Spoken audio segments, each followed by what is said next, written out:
Tsy afaka ny hijery mivantana ny lalao fifanandrinan'ny Barikadimy Madagasikara sy ny elefanta ivoirianina ao amin'ny kianjan'i Barikadimy amin'ny lalao FIFANINTSANANA ao amin'ny canna roapolo sy roa arivo 17 Novambra izao ny mpijery. Araka ny mpamoaham Vaovao navoaka ny Confédération africaine ny baolina kitra ny CAF dia tsy azo atrehan'ny mpijery ny lalao noho ny fitsipika vaovao fiarovana izay napetraka hiarovana amin'ny valan'aretina koronavirus. Izany fanapahan-kevitra izany no natao mba ahafahana miatrika indray ireo lalao iraisam-pirenena.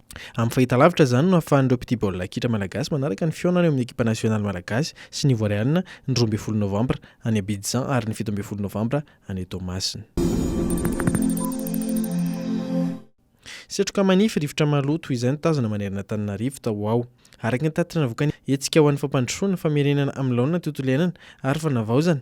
Androany somady any ohatran'ny 5 avo heny ny fenitra napetrakin'ny OMS izany hoe 25 microgramma isaky ny metatra toratelo ny fahalotoan'ny rivotra teto an-drenivohitra ny alakamisy. Tamin'ny 2 oktobra ny INRI dia nandrefy efa ho 160 microgramma isaky ny metatra toratelo ka 6,4 izay avo heny no io fenitra io. 20 taona taty aoriana na mahay azy tamin'ny 9 Novambra 5/7/2009 dia niverina nitsangana indray ny Rovan'Antananarivo. Androany zoma 9 Novambra 2010 no notokanana tamin'ny fomba manitriketrika ny fahavitany asa natao nanarerana ny lapan'ny manjakamiadana sy ny lapan'ny mpisakana. Mariky ny fiandrianam-pirenena namerenana ireo lapa roa ireo hoy ny Filohan'ny Repoblika izay indrindra no nanapahany vavadika ho Rovan'i Madagasikara ity Rovan'Antananarivo ity.